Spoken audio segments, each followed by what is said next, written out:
Chers amis, si vous envisagez l'instruction en famille pour un ou plusieurs de vos enfants l'année prochaine, eh bien, vous vous posez peut-être déjà la question des fameux dossiers de demande d'autorisation qui doivent être déposés entre le 1er mars et le 31 mai 2025 pour la rentrée 2025-2026. Ça approche très vite. Et personnellement, je vous recommande de les envoyer le plus tôt possible pour tout un tas de raisons. Mais si vous ne savez pas comment vous y prendre, alors je vous invite très simplement à rejoindre l'accompagnement des Montessori 7. Cet accompagnement, je l'ai créé en particulier avec les familles en IEF à l'esprit. Vous allez y retrouver 3 choses. Premièrement, des ressources chaque mois sur un nouveau thème qui vont pouvoir venir compléter votre instruction. Par exemple, les ressources du mois de janvier étaient sur l'apprentissage des chiffres romains, avec plein de ressources très ludiques pour les enfants. Toujours dans un esprit Montessori, puisque c'est le cœur de la pédagogie que moi-même je pratique et à laquelle je forme. Deuxième chose, le soutien d'une communauté vraiment bienveillante, vraiment chaleureuse, de belles personnes, tout simplement. L'accompagnement réunit toujours à peu près 80 familles, donc c'est à la fois suffisamment petit pour se sentir à l'aise, pour apprendre à connaître les gens et en même temps suffisamment grand pour avoir une vaste, variété de profils et de particularités dans la pratique de l'instruction en famille. Et la troisième chose, ce sont les séances de questions-réponses, 2 fois par mois, durant lesquelles vous pouvez me poser toutes vos questions en direct sur Zoom. Je vous laisse maintenant écouter votre épisode et puis je vous en reparle un petit peu plus, en fin de parcours.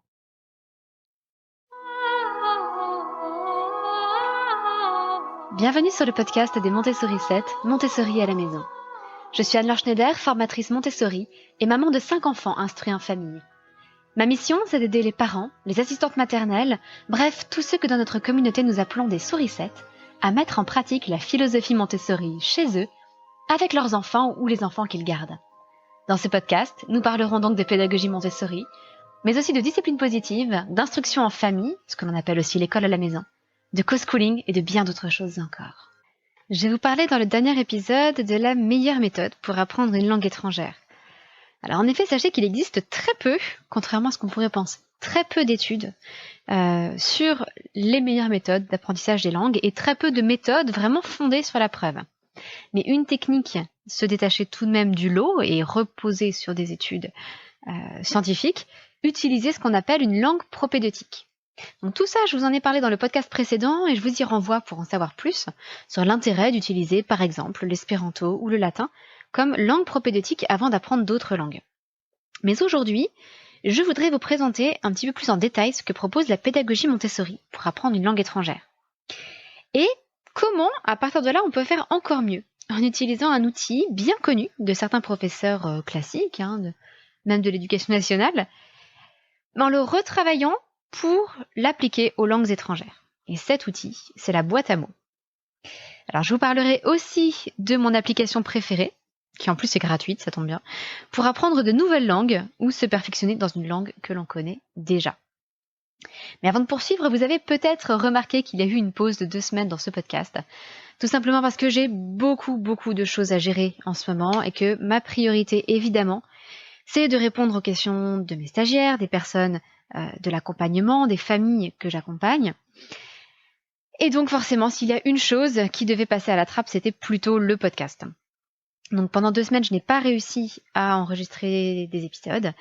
Et pour pouvoir me concentrer un petit peu à la fois sur de gros projets personnels que nous avons en ce moment et dont, si tout va bien, je vous reparlerai d'ici 1 mois pour vous informer un petit peu de ce qui se passe dans nos vies.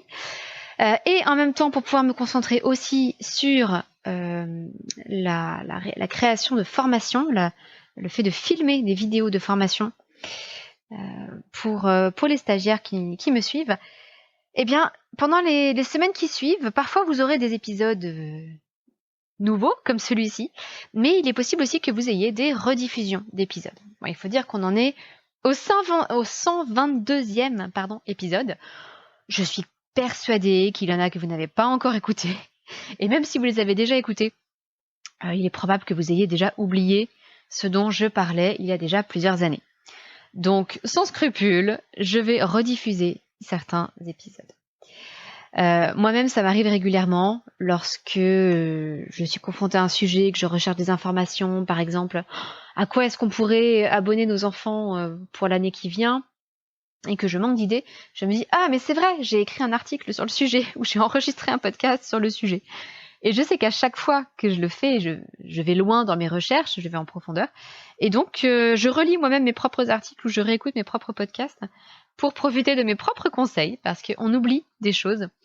Et c'est comme ça que je me recommande à moi-même des magazines pour enfants.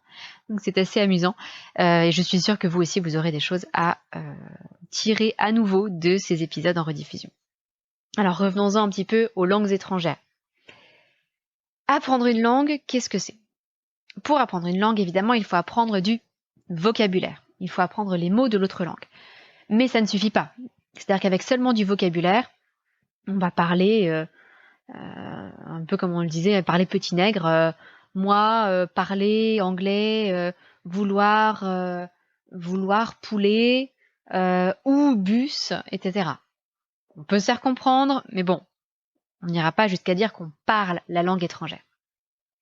Il nous faut aussi donc apprendre la grammaire et la syntaxe.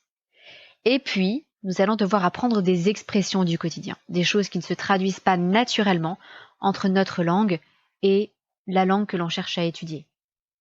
Par exemple, en anglais, le « how do you do » ne correspond pas au « comment vas-tu » ou « comment allez-vous » en français.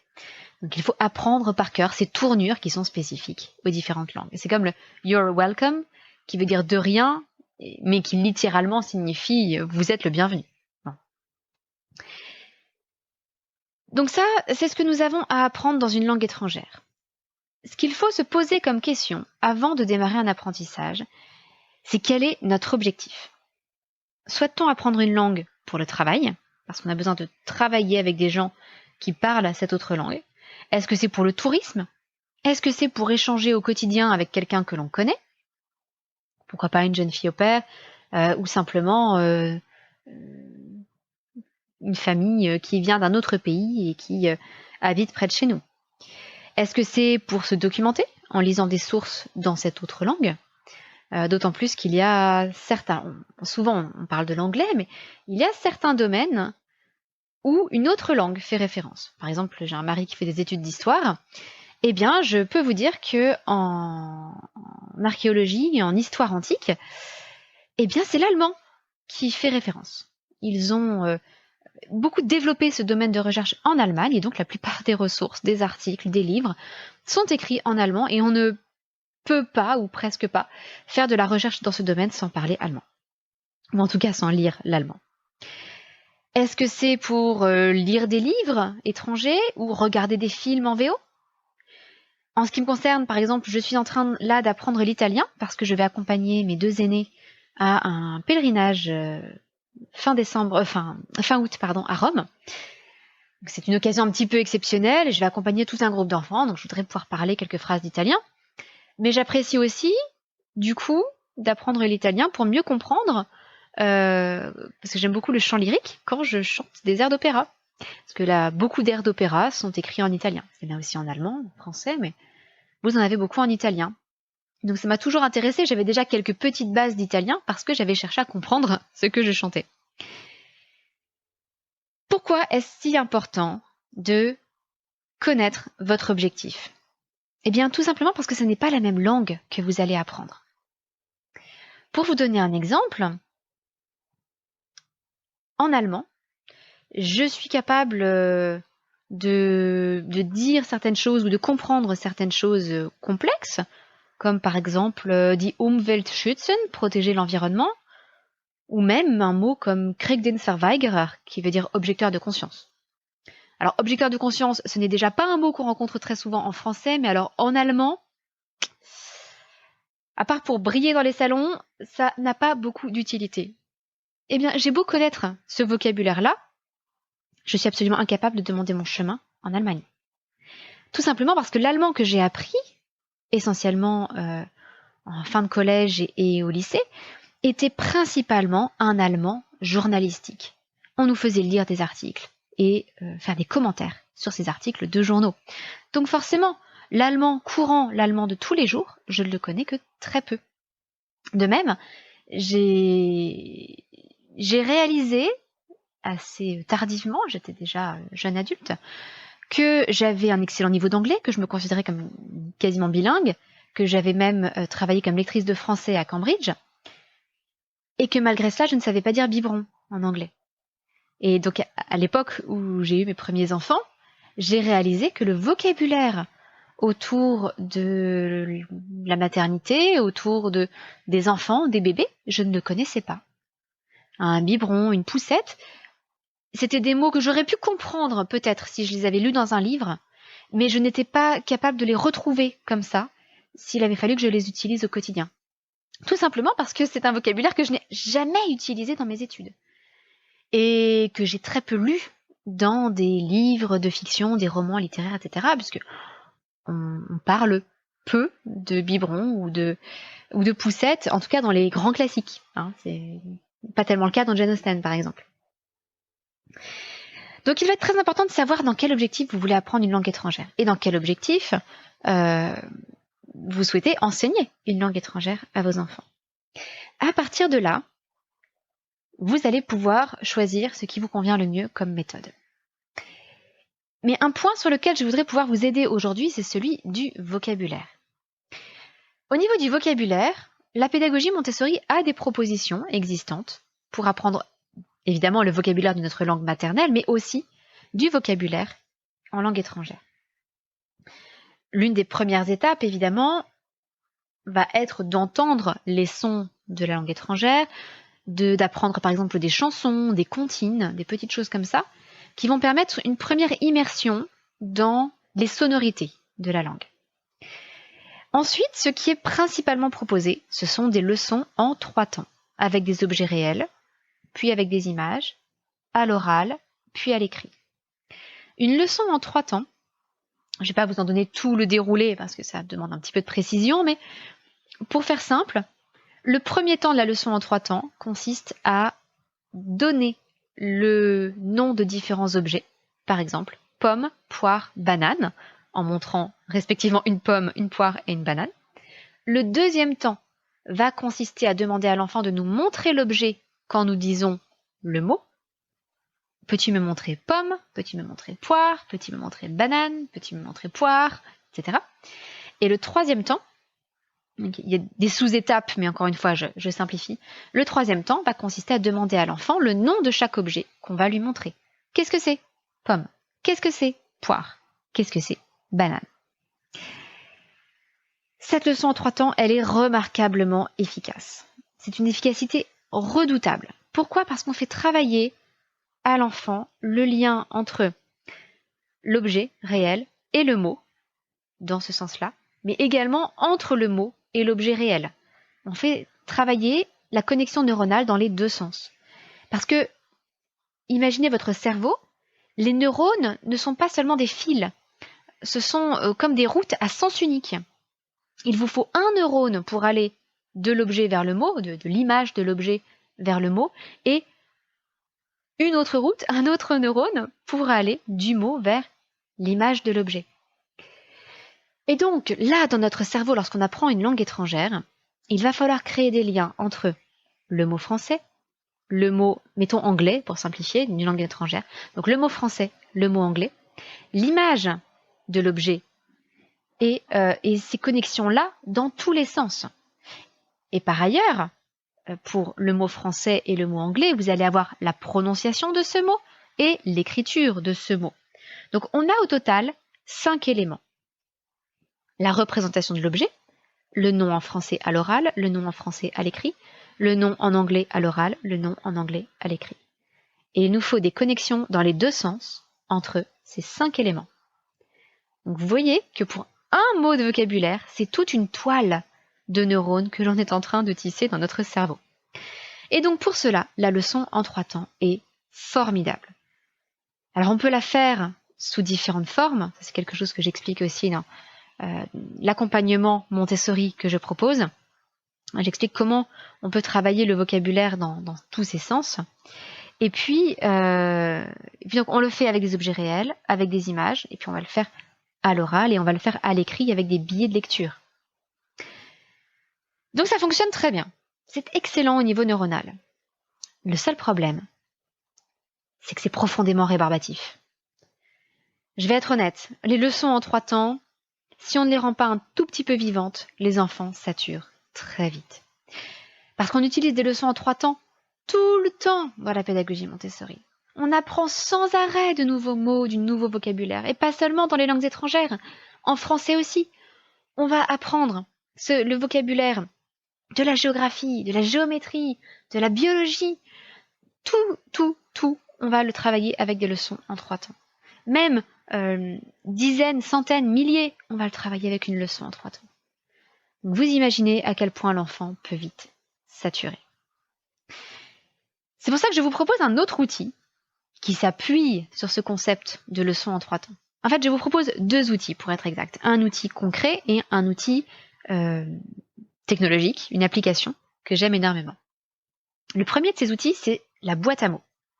La boîte à mots, elle se rencontre souvent dans des classes de maternelle ou de primaire pour les enfants qui commencent à lire et où on va mettre dans une boîte des mots autour d'un thème. Par exemple, vous allez avoir des enseignants qui lisent un livre ou qui ont un grand thème. Par exemple, je sais dans la classe de ma fille, ils ont eu un grand thème sur les chenilles et les papillons, le cycle de vie du papillon, avec ce livre dont j'ai oublié le nom, mais la chenille qui mange tout un tas de choses et puis qui fait des trous dans tout un tas de choses. Ça commence par la chenille qui, et je ne sais plus ce qu'elle faisait dans le titre, mais bon, vous connaissez sûrement ce livre.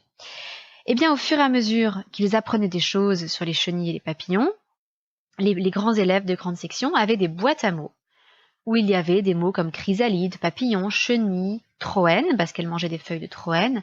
Ils avaient des chenilles dans leur cage, donc cocon, aile, etc., tout le vocabulaire associé aux chenilles et aux papillons. Et les élèves pouvaient piocher dans ces boîtes à mots et recopier le modèle ou l'associer à des images. Voilà. Donc c'est un outil qui est souvent utilisé, ou disons parfois utilisé, pour travailler la lecture et l'écriture en français. Mais c'est un outil que l'on peut tout à fait détourner pour l'appliquer aux langues étrangères. Certains professeurs le font d'ailleurs, plutôt dans des cours particuliers, dans des cours, vous savez, des centres de formation en langues étrangères où l'apprentissage est un peu plus individualisé. Mais c'est justement quelque chose que vous pouvez facilement proposer à chacun de vos enfants chez vous. Pour cela, il suffit d'avoir des étiquettes avec des images, des photos, voire de véritables objets ou des figurines qui les représentent. Il existe les figurines de la marque Safari qui s'appellent Mini Tubes. Et vous avez dedans des petits fruits et légumes, par exemple, ou de petits animaux, ou des petits instruments de musique. Voilà, vous avez plein de choses comme ça. Vous pouvez mettre dans une boîte ces véritables objets, et puis des étiquettes avec le nom en français, et puis le nom dans la langue étrangère. Alors évidemment, ça c'est plutôt pour les enfants qui maîtrisent déjà l'écrit, qui savent lire et écrire. Ça ne fonctionnera pas comme ça pour des enfants qui ne travaillent encore qu'à l'oral. Donc il y a évidemment des choses à prévoir avant, c'est-à-dire qu'il faut travailler la prononciation de la langue que l'on veut apprendre. Pour l'anglais, c'est un véritable challenge. Et donc pour travailler la prononciation de l'anglais, justement, je vous explique tout dans l'accompagnement, sur comment on peut faire pour aider les enfants à intégrer la prononciation de l'anglais. Pour les autres langues, certaines sont souvent phonétiques, donc c'est plus simple. L'italien, l'espagnol, l'allemand sont des langues qui se prononcent très facilement, il y a juste quelques règles à apprendre. Et donc à partir de là, l'enfant peut prendre un billet au hasard et l'associer à la bonne image, en français, dans la langue étrangère. Il peut associer simplement le mot dans la langue étrangère au mot en français. Et il y a tout un tas d'activités différentes que l'on peut faire avec ces boîtes à mots. On peut aussi s'en servir pour travailler sous forme de répétition espacée. Parce qu'en effet, pour le vocabulaire, et pour tout ce qui nécessite un apprentissage par cœur d'ailleurs, l'un des meilleurs moyens de retenir les choses est de répéter la mémorisation en espaçant de plus en plus. En gros, ce qu'il suffit de retenir, c'est que si vous apprenez un nouveau mot, il est bon de le revoir quelques jours après, puis quelques semaines après, puis quelques mois après, et quelques années après. Avec ça, vous allez le retenir toute votre vie. C'est ce qu'on appelle la répétition espacée, et c'est une pratique de mémorisation qui est fondée sur la preuve. Ça fonctionne extrêmement bien. Donc vous pouvez très bien avoir des boîtes de mots que vous travaillez à l'heure actuelle et puis des boîtes de mots qui sont déjà travaillées et que vous voulez seulement réviser de temps en temps. Avec ces boîtes à mots, il y a un côté beaucoup plus ludique qui change un petit peu des leçons en 3 temps, même si vous pouvez évidemment proposer des leçons en 3 temps à partir de là, il y a plein d'autres activités que vous allez pouvoir proposer avec, comme le fait de se raconter des histoires, par exemple, à partir des images ou des mots, à l'oral ou à l'écrit d'ailleurs. Alors tout ça, je rentre en détail dans l'utilisation de ces boîtes à mots, ce que vous pouvez faire avec plein d'idées d'activités, et puis je vous fournis également tous les fichiers de base pour créer vos premières boîtes à mots sur des thèmes comme les moyens de transport, les animaux, les fruits et légumes, des vêtements, enfin bref, des choses qui intéressent les jeunes enfants et qui leur seront utiles au quotidien. C'est là où je vous disais qu'il est important de savoir dans quel objectif on apprend. Si vous voulez apprendre une langue étrangère pour le travail, il vous sera beaucoup plus utile de connaître des mots comme ordinateur, mail, je ne sais pas, répondre, réunion, horaire, etc. Ou planning.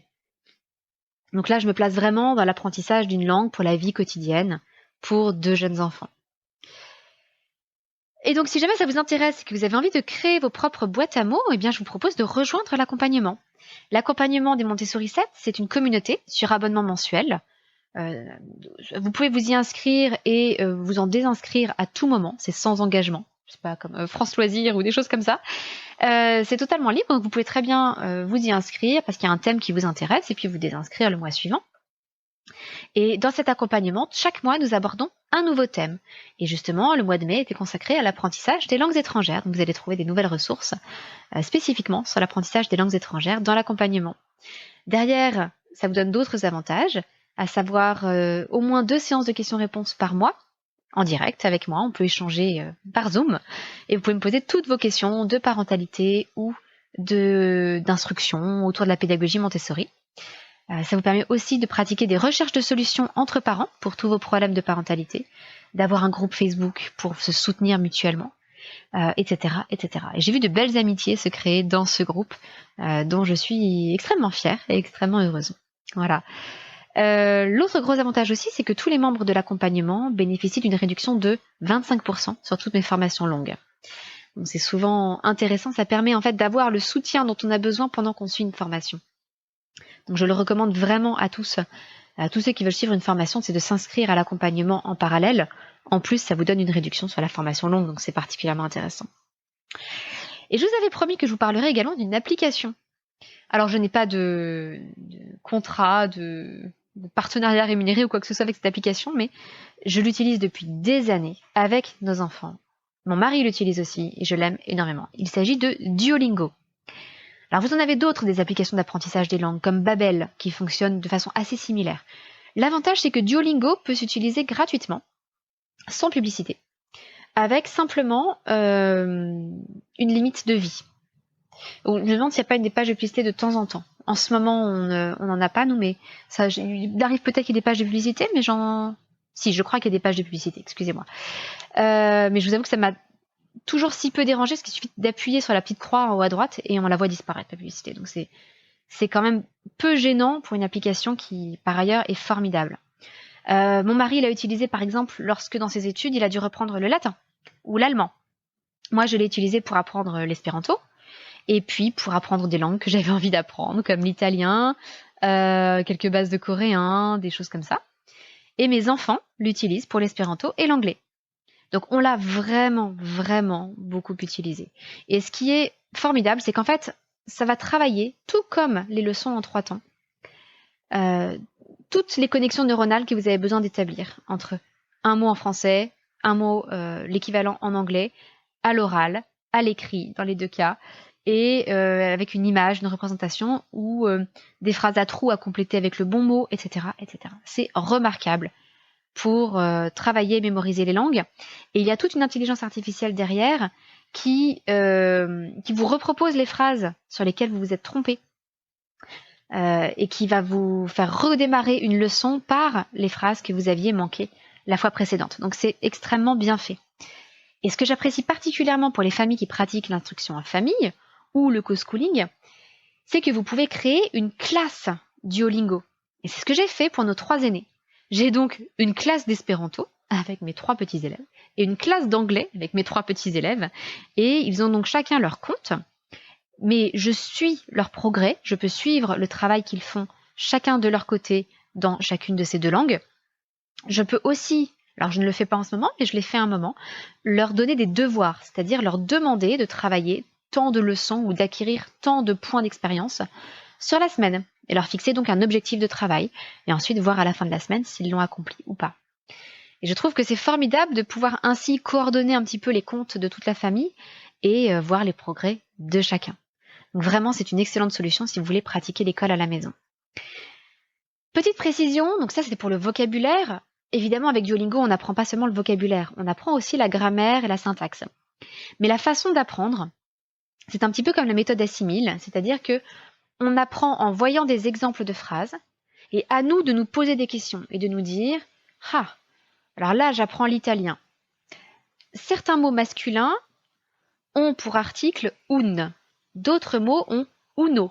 Quel est le point commun entre tous ces noms pour lesquels on utilise l'article uno? Ah, il y en a beaucoup qui commencent par un S, mais pas seulement. Donc il y a studente, spagnolo, et essayer de trouver quel est le point commun. Et puis si je ne sais pas, en fait, je vais faire des hypothèses sur la règle.